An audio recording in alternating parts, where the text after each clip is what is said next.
Hola queridos hermanos, vamos a compartir el santo del día de hoy, 18 de septiembre. Comenzamos en el nombre del Padre, del Hijo, del Espíritu Santo. Amén. San José de Cupertino, año 1663. José nació en 1603, en el pequeño pueblo italiano llamado Cupertino. Sus padres eran sumamente pobres. El niño vino al mundo en un pobre cobertizo pegado a la casa, porque el papá, un humilde carpintero, no había podido pagar las cuotas que debía de su casa y se la habían embargado. Triste niñez. Murió el papá y entonces la mamá, ante la situación de extrema pobreza en que se hallaba, trataba muy ásperamente al pobre niño, y éste creció debilucho y distraído. Se olvidaba hasta de comer. A veces pasaba por las calles con la boca abierta, mirando tristemente a la gente, y los vecinos le pusieron por sobrenombre el boquiabierta. La gente lo despreciaba y lo creían un poca cosa, pero lo que no sabían era que en sus deberes de piedad era extraordinariamente fervoroso y que su oración era sumamente agradable a Dios, el cual le iba a responder luego de maneras maravillosas. Un distraído desechable. A los 17 años pidió ser admitido de franciscano, pero no fue admitido. Pidió que lo recibieran en los capuchinos y fue aceptado como hermano lego, pero después de 8 meses fue expulsado porque era un extremo distraído. Dejaba caer los platos cuando los llevaba para el comedor. Se le olvidaban los oficios que le habían puesto. Parecía que estaba siempre pensando en otras cosas. Por inútil lo mandaron para afuera. Al verse desechado, José buscó refugio en casa de un familiar suyo que era rico, pero él declaró que este joven no era bueno para nada y lo echó a la calle. Se vio entonces obligado a volver a la miseria y al desprecio de su casa. La mamá no sintió ni el menor placer al ver regresar a semejante inútil, y para deshacerse de él le rogó insistentemente a un pariente que era franciscano para que le recibieran al muchacho como mandadero en el convento de los padres franciscanos. Cambio inesperado. Sucedió entonces que en José se obró un cambio que nadie había imaginado. Lo recibieron los padres como obrero y lo pusieron a trabajar en el establo, y empezó a desempeñarse con notable destreza en todos los oficios que le encomendaban. Pronto, con su humildad y su amabilidad, con su espíritu de penitencia y su amor por la oración, se fue ganando la estimación y el aprecio de los religiosos. Y en 1625, por votación unánime de todos los frailes de esa comunidad, fue admitido como religioso franciscano. Coincidencias agradables. Lo pusieron a estudiar para prepararse al sacerdocio, pero le sucedía que cuando iba a presentar exámenes se trababa todo y no era capaz de responder. Llegó uno de los exámenes finales y el pobre fray José, la única frase del Evangelio que era capaz de explicar completamente era aquella que dice: bendito el fruto de tu vientre, Jesús. Estaba asustadísimo, pero al empezar el examen, el jefe de los examinadores dijo: voy a abrir el Evangelio y la primera frase que salga será la que tiene que explicar. Y salió precisamente la única frase que el cupertino se sabía perfectamente: bendito sea el fruto de tu vientre. Llegó al fin el examen definitivo en el cual se decidía quiénes sí serían ordenados. Y los primeros 10 que examinó el obispo respondieron tan maravillosamente bien todas las preguntas que el obispo suspendió el examen diciendo: ¿Para qué seguir examinando a los demás si todos se encuentran tan formidablemente preparados?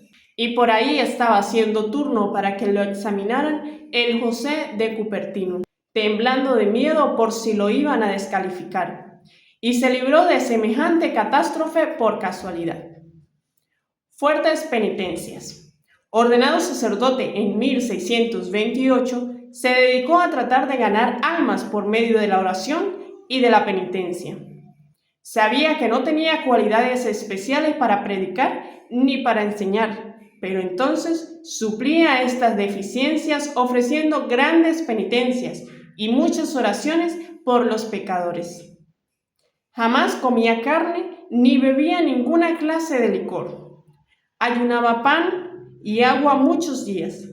Se dedicaba con gran esfuerzo y consagración a los trabajos manuales del convento, que era para lo único que se sentía capacitado. Desde el día de su ordenación sacerdotal, su vida fue una serie no interrumpida de éxtasis, curaciones milagrosas y sucesos sobrenaturales en un grado tal que no se conocen en semejante cantidad en ningún otro santo. Bastaba que le hablaran de Dios o del cielo para que se volviera insensible a lo que sucediera a su alrededor. Ahora se explicaban por qué de niño andaba tan distraído y con la boca abierta. Un domingo, fiesta del Buen Pastor, se encontró un corderito, lo echó al hombro y al pensar en Jesús, Buen Pastor, se fue elevando por los aires con cordero y todo. Los animales sentían por él un especial cariño. Pasando por un campo, se ponía a rezar y las ovejas se iban reuniendo a su alrededor y escuchaban muy atentas sus oraciones. Las golondrinas en grandes bandadas volaban alrededor de su cabeza y lo acompañaban por cuadras y cuadras. Los 70 éxtasis. Ya sabemos que la Iglesia Católica llama éxtasis a un estado de elevación del alma hacia lo sobrenatural, durante el cual la persona se libra momentáneamente del influjo de los sentidos. No oye, no siente, para dedicarse a contemplar lo que pertenece a la divinidad. La palabra éxtasis significa en griego ser transportado hacia lo sobrenatural. San José de Cupertino quedaba en éxtasis con mucha frecuencia durante la Santa Misa o cuando estaba rezando los salmos de la Santa Biblia. Durante los 17 años que estuvo en el convento de Grotela, sus compañeros de comunidad presenciaron 70 éxtasis de este santo. El más famoso sucedió cuando 10 obreros deseaban llevar una pesada cruz a una alta montaña y no lo lograban. Entonces Fray José se elevó por los aires con cruz y todo y la llevó hasta la cima del monte. Prohibición de aparecer en público. Como estos sucesos tan raros podían producir verdaderos movimientos de exagerado fervor entre el pueblo, los superiores le prohibieron celebrar misa en público, ir a rezar en comunidad con los demás religiosos, asistir al comedor cuando estaban los otros allí y concurrir a las procesiones u otras reuniones públicas de devoción. Cuando estaba en éxtasis, lo pinchaban con agujas, le daban golpes con palos y hasta le acercaban a sus dedos velas encendidas y no sentía nada. Lo único que lo hacía volver en sí era oír la voz de su superior que lo llamaba a que fuera a cumplir con sus deberes.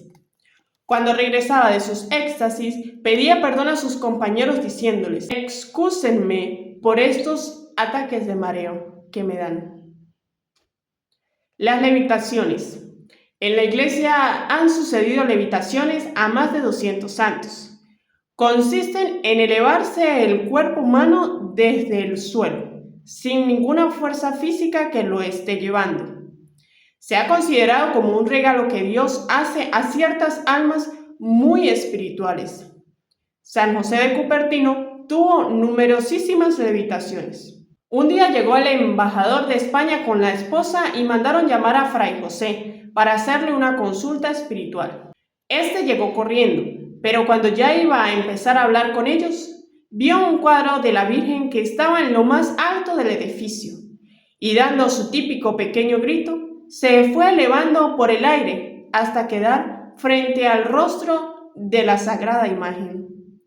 El embajador y su esposa contemplaban emocionados semejante suceso que jamás habían visto. El santo rezó unos momentos, luego descendió suavemente al suelo y, como avergonzado, subió corriendo a su habitación y ya no bajó más ese día. Besando al niño Jesús. En Osimo, donde el santo pasó sus últimos 6 años, un día los demás religiosos lo vieron elevarse hasta una estatua de la Virgen María, que estaba a 3,5 metros de altura, y darle un beso al niño Jesús. Y allí, junto a la madre y al niño, se quedó un buen rato rezando con intensa emoción, suspendido por los aires. Su última misa. El día de la Asunción de la Virgen, en el año 1663, un mes antes de su muerte, celebró su última misa. Y estando celebrando, quedó suspendido por los aires como si estuviera con el mismo Dios en el cielo. Muchos testigos presenciaron este suceso. Tratamientos duros. Muchos enemigos empezaron a decir que todo esto eran meros inventos y lo acusaban de engañador. Fue enviado al superior general de los franciscanos en Roma, y este, al darse cuenta que era tan piadoso y tan humilde, reconoció que no estaba fingiendo nada. Lo llevaron luego donde el sumo pontífice Urbano VIII, el cual deseaba saber si era cierto o no lo que le contaban de los éxtasis y de las levitaciones del frailecito. Y estando hablando con el Papa, quedó José en éxtasis y se fue elevando por el aire. El duque de Hannover, que era protestante, al ver a José en éxtasis, se convirtió al catolicismo. El Papa Benedicto XIV, que era rigurosísimo en no aceptar como milagro nada que no fuera en verdad milagro, estudió cuidadosamente la vida de José de Cupertino y declaró: todos estos hechos no se pueden explicar sin ninguna intervención muy especial de Dios. Getsemaní antes de la glorificación. Los últimos años de su vida, José fue enviado por sus superiores a conventos muy alejados donde nadie pudiera hablar con él. La gente descubría dónde estaba y allá corrían las multitudes. Entonces lo enviaban a otro convento más apartado aún. Él sufrió meses de aridez y sequedad espiritual, como Jesús en Getsemaní. Pero después, a base de mucha oración y de continua meditación, retornaba otra vez a la paz de su alma. A los que le consultaban problemas espirituales, les daba siempre un remedio: rezar, no cansarse nunca de rezar, que Dios no es sordo ni el cielo es de bronce. Todo el que le pide, recibe. Murió el 18 de septiembre de 1663, a la edad de 60 años. Que Dios nos enseñe con estos hechos tan maravillosos que Él siempre enaltece a los que son humildes y los llena de gracias y de bendiciones.